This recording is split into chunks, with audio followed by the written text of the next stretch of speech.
Ce soir, aux Nouvelles nationales d'APTN. La page est tournée. On passe à la prochaine étape qui est de remettre l'APN sur la bonne route. La semaine dernière, l'Assemblée nationale des Premières Nations a élu son chef national. La loi 14 entrera pleinement en vigueur l'automne prochain et les éducateurs affirment que cette loi ne fait qu'ajouter des obstacles aux étudiants autochtones. En entrevue, en mandat à Ottawa, de Manoane discute de la lutte contre le racisme dans le hockey. Oui, bonsoir, je m'appelle Chouchane Bacon et je vous souhaite la bienvenue aux Nouvelles nationales d'APTN. L'Assemblée nationale des Premières Nations a élu son chef national qui les représentera pour les 3 prochaines années. Ils ont élu une autre femme pour succéder à Rosanne Archibald qui a été démise de ses fonctions. Voici un reportage que j'ai préparé pour vous. And it's my honor and my great privilege to introduce our next National Chief, Cindy Woodhouse-Nepanak. Cela aura pris des heures pour obtenir cette déclaration. C'est après 6 tours que le candidat David Pratt a concédé la victoire à Cindy Woodhouse. Bien, premièrement, le processus est terminé. C'est un processus qui est tellement qui demande beaucoup d'énergie. Pour le chef régional de l'Assemblée des Premières Nations Québec-Labrador, Ghislain Picard explique que la nouvelle chef nationale a plusieurs années d'expérience à l'Assemblée nationale des Premières Nations. And my role every day is going to be to answer the calls of our chiefs. And that's the duty of the national chief. Il ajoute qu'elle a travaillé pour plusieurs chefs nationaux dans le passé et qu'elle quitte un poste de chef régional du Manitoba pour celui de chef national. Le discours du candidat David Pratt avait beaucoup de classe et c'est exactement le message que les délégués et les chefs méritent d'entendre. Et donc, la page est tournée. On passe à la prochaine étape qui est de remettre l'APN sur la bonne route. 27 chefs provenant du Québec et du Labrador étaient présents pour voter à cette assemblée extraordinaire à Ottawa, dont le chef d'Inuit-Ouigan-Uashat-Macmaliutenam, Mike McKenzie, explique qu'il aurait aimé que le seuil de 60 % des votes soit atteint tel que mentionné dans la charte de l'APN. On espère aussi au Québec, on a dit souvent dans les candidats qu'on a rencontrés, il faut que le Québec soit présent dans les comités un peu partout dans l'ensemble du pays, d'avoir la traduction en français évidemment. Ça, c'est important qu'on ait une place. Ce n'est pas juste un vote, mais par rapport à nos votes, c'est sûr l'importance pour nous, les chefs qui proviennent du Québec. McKenzie espère que la chef Woodhouse puisse ramener l'unité à l'Assemblée nationale des Premières Nations. Chouchane Bacon, Nouvelle nationale d'APTN, Ottawa. 24 heures après la nomination de Manon Janotte comme première lieutenant-gouverneur autochtone du Québec, l'Assemblée nationale du Québec a voté l'abolition de ce poste. Manon Janotte, une Mi'kmaq de la Première Nation de Gaspé, a été nommée par le premier ministre Justin Trudeau. Le deuxième plus grand parti d'opposition de la province, Québec solidaire, a déposé la motion. Cette motion demande la fin de ce qui représente comme un symbole du colonialisme et son remplacement par une institution démocratique. Avant sa brève nomination, Janotte était la directrice de l'École des dirigeants des Premières Nations à HEC Montréal. Auparavant, elle a passé 12 ans à occuper des postes de leadership élus dans sa communauté, d'abord en tant que conseillère, puis en tant que chef. Nous vous invitons à nous suivre sur les réseaux sociaux. Vos commentaires, suggestions et questions sont les bienvenus. Vous pouvez nous joindre par courriel. L'adresse est le info_nouvelles@aptn.ca. Retrouvez-nous sur Facebook au @nouvelles_aptn en un mot et sur X @nouvelles_aptn. La nouvelle loi sur la langue française du Québec, communément appelée Projet de loi 96, entrera pleinement en vigueur l'automne prochain.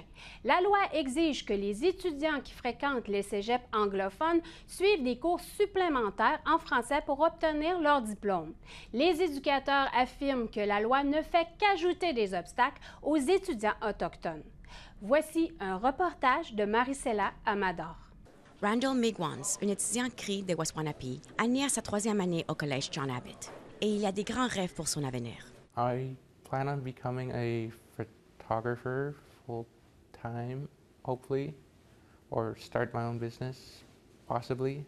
Randall Migwans espère fréquenter l'Université de Concordia à Montréal pour obtenir une baccalauréat en beaux-arts. Le problème, il n'a toujours pas atteint l'exigence concernant la langue française qui lui permettra d'obtenir son diplôme de John Abbott, un cégep situé à l'extrémité ouest de l'île de Montréal.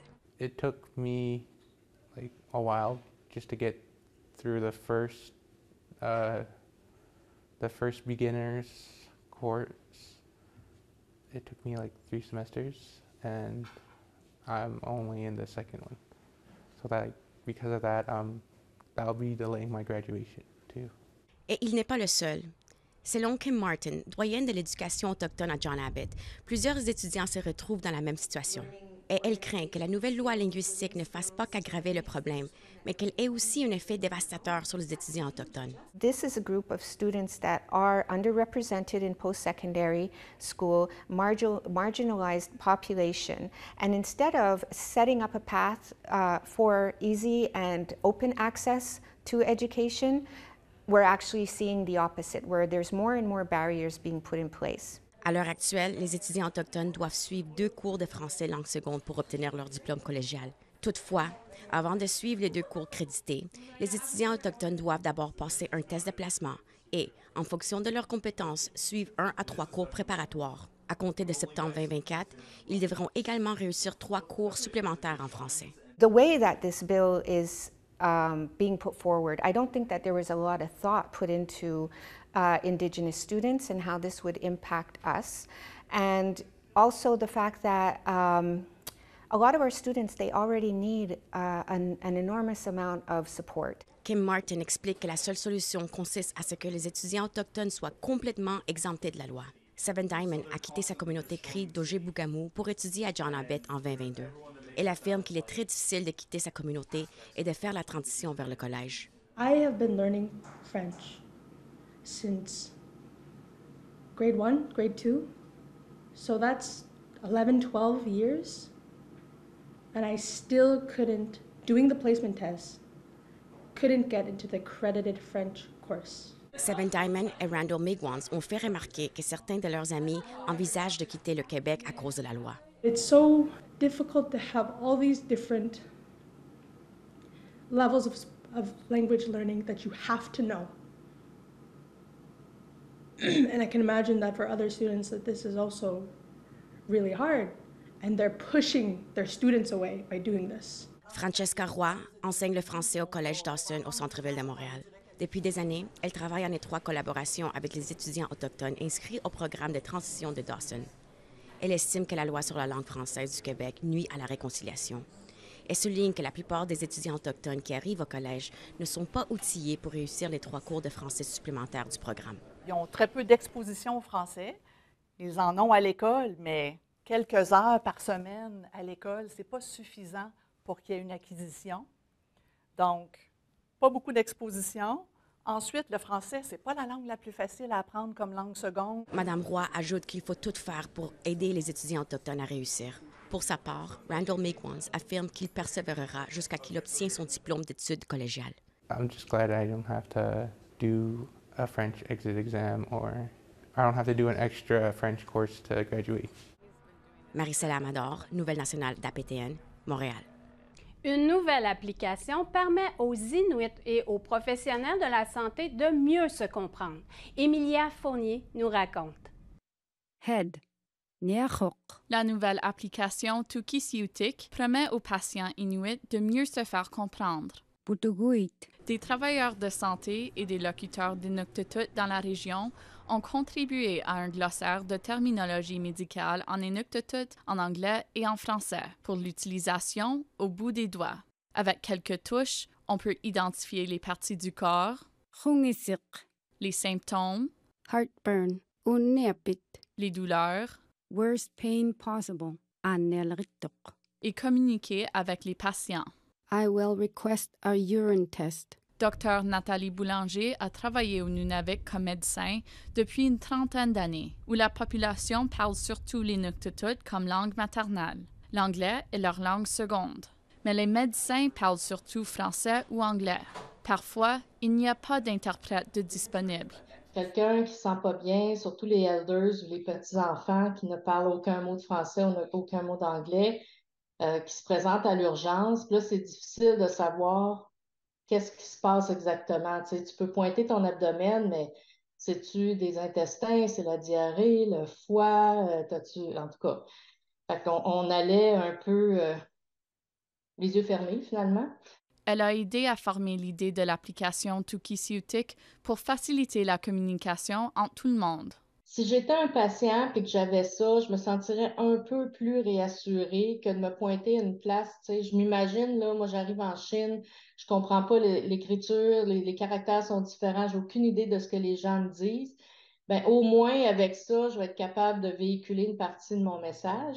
Cette appli a été mise en œuvre par la Régie régionale de la santé et des services sociaux de Nunavik, en partenariat avec Santé Canada et le Partenariat canadien contre le cancer. Boulanger dit qu'elle espère que d'autres régies de la santé développent une application semblable pour les autres langues autochtones. Plus on monte au nord, plus les langues sont vivantes.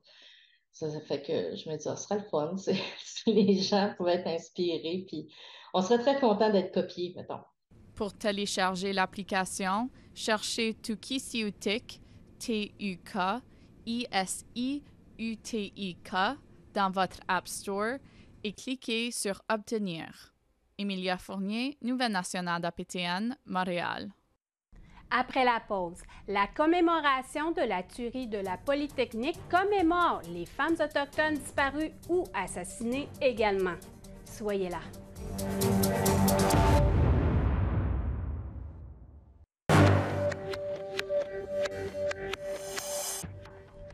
Re-bienvenue. Un calumet de paix a été rendu à la Première Nation de Whitecap, Dakota, en Saskatchewan, après 138.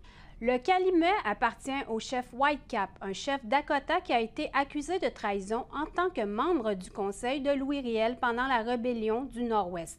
Whitecap a été acquitté. Un officier de la milice canadienne a gardé le calumet après une cérémonie en 1885 pendant la détention de Whitecap. Il a été donné au Royal Canadian Military Institute et prêté au lieu historique de Fort York, où il se trouve depuis 9 décennies. Au cours d'une cérémonie qui a eu lieu le 10 novembre, le calumet a été rendu à la Première Nation Whitecap. Le Western Development Museum de Saskatoon sera son nouveau lieu d'accueil. It's coming back to its rightful place, and as part of the reconciliation process. That much more timely to bring the pipe back to Whitecap and to the community. Des villes d'un bout à l'autre du Canada ont organisé des vigiles le 6 décembre dernier à la mémoire des femmes assassinées dans la tuerie de la Polytechnique en 1989. À la veillée de Montréal, les femmes autochtones disparues ou assassinées ont également été commémorées. Voici un reportage d'Emilia Fournier.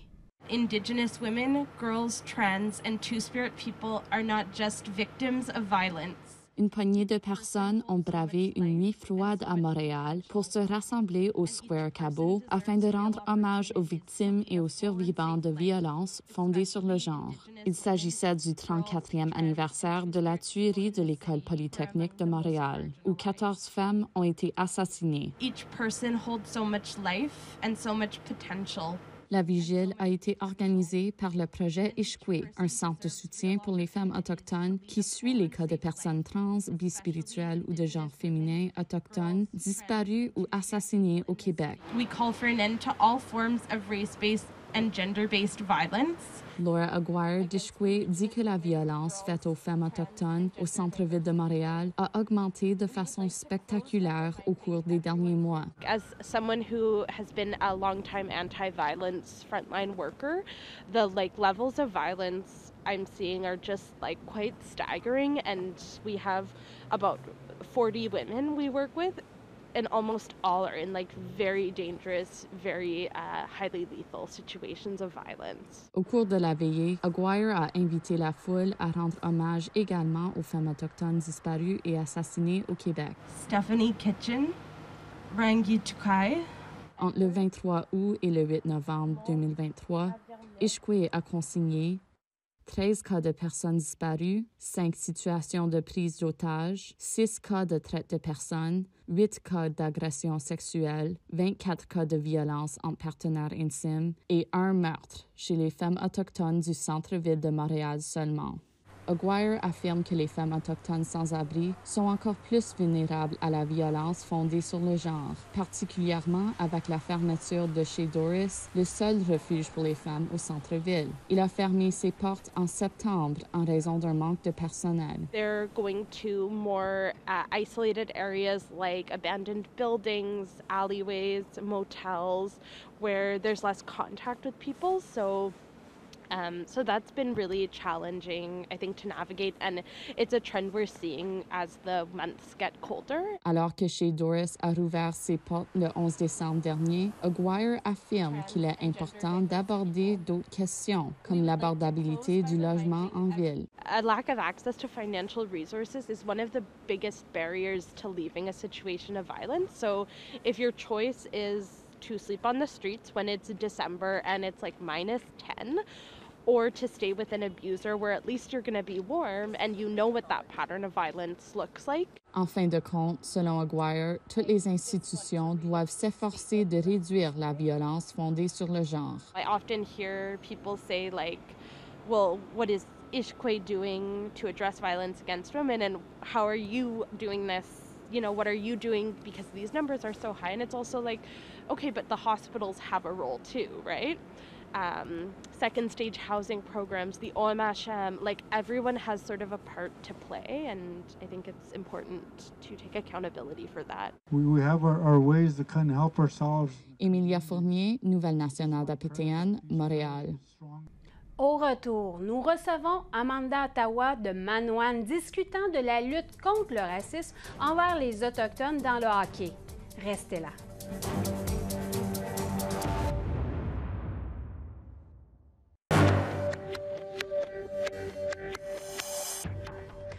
Bienvenue. En entrevue cette semaine, nous recevons Amanda Ottawa de Manoine qui s'exprime sur le racisme envers les Autochtones durant les parties de hockey mineurs et pour adultes. La voici. Oui, Amanda Ottawa, bienvenue à Nouvelle nationale de la PTN. Oui, Suzanne, Miguet, merci de m'accueillir. On va parler de hockey mineur aujourd'hui. Il y a certaines parties dans lesquelles vous participez. Ben, ton fils joue au hockey, un jeune garçon. Puis, vous êtes témoin de racisme lors des parties de hockey. Est-ce que tu peux m'en parler? Oui. Dans le fond, mon garçon, il a 10 ans aujourd'hui. Puis, ça fait longtemps qu'il joue au hockey, là, depuis vraiment le tout début. Là, je pense qu'il devait avoir 4 ans les premières fois qu'il a joué au hockey. Puis nous, avant qu'on revienne à Manoine, on était en Gaspésie, là, puis on participait à plusieurs matchs de hockey. Puis même au niveau d'adultes, parce que son père, évidemment, il jouait au hockey aussi. Puis c'est sûr qu'on a été souvent témoin là, de racisme là, au niveau du hockey. Puis pas juste au niveau du hockey mineur. Là, vraiment, on en voyait beaucoup plus souvent là, au hockey adulte. Ce qui est arrivé avec ça, c'est sûr qu'on a fait des mouvements là, en Gaspésie là, plus antiracial au hockey, vraiment où on se faisait traiter de sauvage, puis de rentrer chez vous, aller retourner d'où ce que vous êtes. Puis, ça a été même eu des situations que nos enfants ont été témoins de violences entre adultes, dans les estrades. Fait que, par chance, par exemple, on n'a pas tant vu au niveau mineur, quand on était en Gaspésie, mais c'est en venant à Saint-Gabriel-de-Brandon que mon fils a commencé à jouer, qu'on entendait des situations de racisme là, au hockey. Soit c'était mon frère qui était témoin ou d'autres amis de mon garçon. Là. Fait que, ouais. Puis là, à Manoine, bientôt, le 23 décembre, vous allez attendre du monde. Il y a beaucoup de monde qui viennent jouer au hockey dans votre communauté. Est-ce que tu peux me parler de l'événement qui s'en vient chez vous? Oui, on a vraiment hâte. Dans le fond, le 23 décembre, on va accueillir au moins 200 personnes là, qui viennent de l'Association hockey mineur des Archers de Saint-Gabriel. Puis, tu sais, c'est pas juste les joueurs qui vont venir, c'est vraiment leurs parents aussi, là. Ça va partir de novices jusqu'à midget, fait que c'est plusieurs équipes. Et on va les accueillir maintenant, c'est ça, pour faire des parties amicales, des activités aussi, pas juste au hockey, là. Puis il y a même des concours d'habileté qui vont se faire entre eux. Fait que ça va être, je pense, une belle occasion là, de se connaître, puis de venir chez nous, là, de les accueillir, puis de voir toute l'implication que ça prend quand on joue au hockey à Saint-Gabriel, parce que Saint-Gabriel, on s'entend, c'est un petit bout, là. C'est au moins 1h30 là, pour se rendre assez pratique puis assez game là, les fins de semaine. Ouais. Fait que c'est une collaboration qui se fait entre Manoine et l'Association de hockey mineur de Saint-Gabriel. Pourquoi cette collaboration-là? Ben, en fait, on trouvait, tu sais, cette idée-là, elle était partie vraiment avec des parents là, de catégorie d'équipe de mon garçon, où, tu sais, cette année, il y a eu encore des situations où on a dû intervenir, tu sais, sur des jeunes là, qui avaient des propos raciaux, puis tout ça. Puis, suite à ces situations-là, il y a eu l'idée là, d'inviter ces personnes-là à venir nous voir, puis de voir comment on est accueillant aussi chez nous, puis de voir toute c'est ça, l'implication que ça prend. Puis il y a même eu là, une grande ouverture, là, je dirais, là, avec l'Association des Archers de Saint-Gabriel. Ils ont même fait faire des engagements à tous les parents auprès des enfants sur l'antiracisme, là, auprès des équipes. Puis on voit vraiment là, une différence, là, de se sentir légitime de faire partie d'une équipe de hockey puis de se sentir accueilli. Fait que c'est...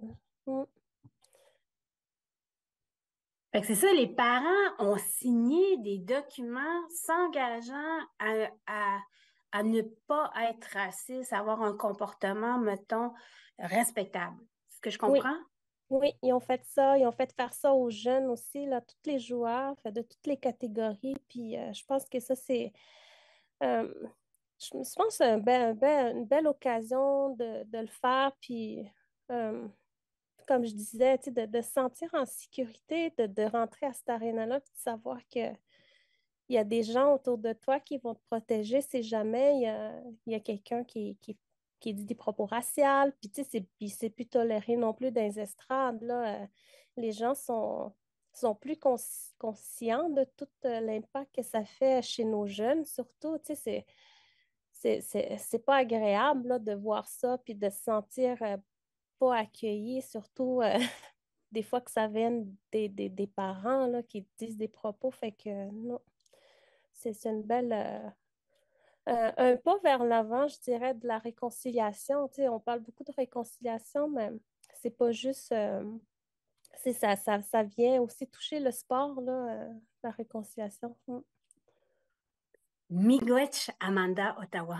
Ben, merci à toi. C'est ce qui conclut le bulletin de nouvelles nationales d'APTN. Je m'appelle Shushan Bacon. Merci beaucoup d'avoir été des nôtres et prenez soin de vous. À la semaine prochaine. Yame Winnipeg.